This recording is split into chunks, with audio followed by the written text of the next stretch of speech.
Thanks, Loretta Goodwin, American Youth Policy Forum. I was just curious about, you talked about the scaling model right at the end, so do you still envisage the original college continuing into the future? Are you trying to get me fired? No, we absolutely. But the other institutions will look different than the original one will, right? I mean, part of the reason why we know that there needs to be a campusless campus model is because of the lessons that we've learned at that original campus. We will evolve the model, but we will never let go of our home base. We love it too much. Who else has a question that I can answer? What does campusless campus mean? Are we talking blended learning or a little more insight into that? Sure. So the first, Repeat the question. oh, sure. Watching it on the video. So the question was, what does campusless campus mean? So here's what it means effectively. Number one, we start from a place of how do we drive down the cost to our students? You drive down costs by lowering your overhead. Okay, so we lower overhead by not building climbing walls and things like that that we don't think students need. Also, it is an acknowledgement that homelessness and housing insecurity is a real issue for our students. And it's not just our students, right? It's students all over the country.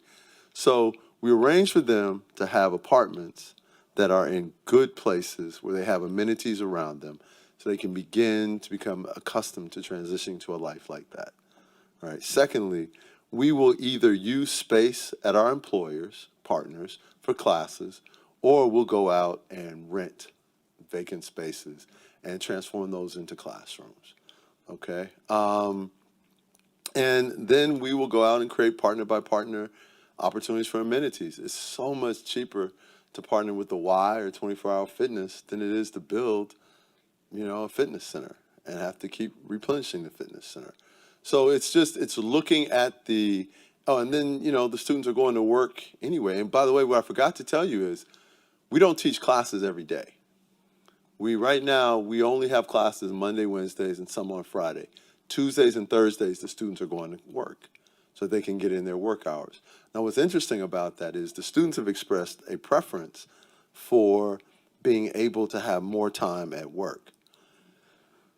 So what we're trying to figure out now is, should we then have students go to work every day from 8 until 1 and then have courses every day? That model doesn't feel right to me, but, I'm not the one going to class. So if that's what makes sense, then that's what we'll do. No, you're welcome. I just wanted to ask, my name's Dawn Medley, and I work at Wayne State. So you're talking about being a work college. Mm-hmm. So there are 9 federally recognized work colleges. Yes, we are one of them. Okay, so that's what I just wanted to ask and make sure that you had, okay. Yeah, so I actually did my dissertation on Berea and used the dissertation process as a business plan, right? So which I probably wasn't supposed to admit out loud. But it was an academic business plan, right? So, but we took the model and created something different, right? We evolved it. Because one of the criticisms about the work colleges and why, historically they've not been able to kind of take off is because they could not address the way in which to tie the work to students' interest, right? And we thought, all the work colleges are in rural areas. It's much harder to sell kids from Chicago, from Detroit on farming. We have a farm. We know this for a fact. Okay. Yes. Yes, ma'am. Dr. Sorrell, can you talk a little bit about, over the last dozen years or so, how you have worked with your staff and faculty around this kind of change? You've given us a wonderful vision of reimagining education for your students. Can you talk about what this has meant for your team? Sure. Oh, great question. So here's the reality of this. Everyone doesn't want to come along for the moments of change. And so I think everyone should have the opportunity to live their truest, best version of their lives. Okay? So we have transitioned lots of people to their truest, best version of their lives. But in all seriousness, listen, I wish I could tell you that everyone stayed. Everyone didn't want to stay. Everyone wasn't prepared to stay. And so what we tried to do as much as humanly possible is treat each person with dignity and respect while we help them do other things. Now, I'll be the first to tell you that I wasn't always good at that, right? It was a tremendous amount of stress. I inherited a school that had 30 days of cash left, which, by the way, no one told me when I took the job, all right? And we had no margin of error. And so, you know, I think one of the mistakes we make is that sometimes we want to believe that hard choices don't have to be made. Hard choices always have to be made, and you're better for making them. So the folks who have stayed, I think, really represent an interesting group. So the school nurse has stayed. The librarian has stayed. I have a chunk of core faculty members who stayed. The Upward Bound director stayed, right? People who stayed were people who would come by my office during the toughest times and give me hugs. And, you know, and this is like the acceptable version of hugs, right? Like it's preacher hugs, okay? Because, you know, listen, so my point is it bonded us in a different way. And, you know, look, when you make great change, everyone doesn't want to see that because they were involved in the thing that was messed up. So your change says something about who they are. And what I would encourage you when you go down that path is to really work hard to give people a path to somewhere else. All right? I think that's so important because they're not bad people. It's just they're no longer the right fit. And let me be very clear, there will come a point in time where I'm not the right fit as the president.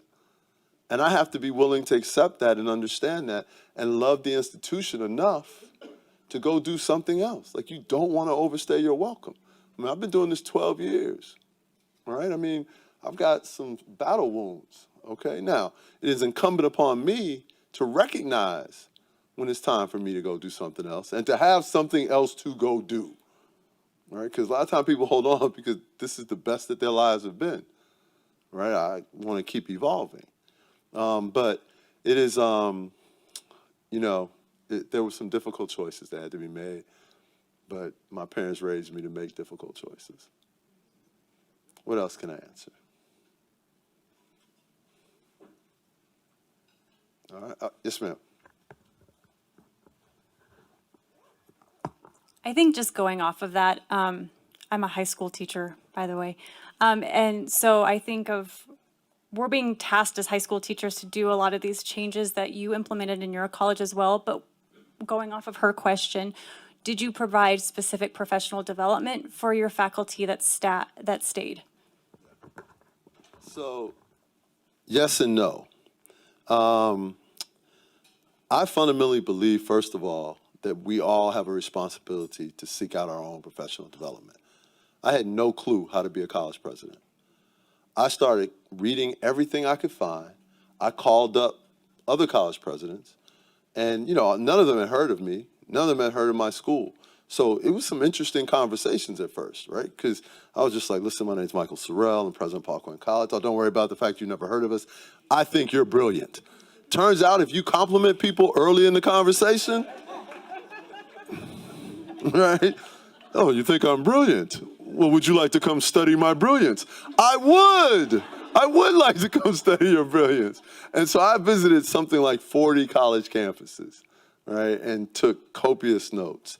But then we also understood that we absolutely had a responsibility to help people develop in the ways in which we needed them to develop. So we have tried to do that, and we're becoming more and more aggressive about doing it now. We have limited resources, so we have to be really strategic in how we do it because we want to provide people pathways to going back to school so they can continue to do that. But I think you have to do that. And people want to learn. They want to be good at their jobs. They just sometimes are afraid of that's the other thing I would tell you, and this is really important. Create an environment where it's okay for people to stumble. Okay, I'm not going to tell you create an environment where it's okay for people to fail, because failure seems a lot more certain. What I'm telling you is Give people permission to stumble as they find their way, and tell them that stumbles don't have to become falls, right? And then stand shoulder to shoulder with them and coach them up, right? Because if you want people to do great things, there are going to be some missteps. I mean, it's like we went through a period where we tried this, and I will own it. It was my idea, where we got rid of grades. And I said, oh, we don't need grades. You know, it turns out you really need grades.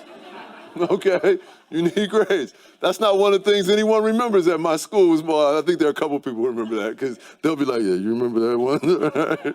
So they were really funny too because when the fortune deal came out, and they're like, "Yeah, that's great. But remember, you were the guy that wanted to get rid of grades, right?" Thank you for not telling them that. But my point is, make it okay for people to stretch, and then watch what happens next. Right? And on that note, we will say thank you. No, thank you. Thank you.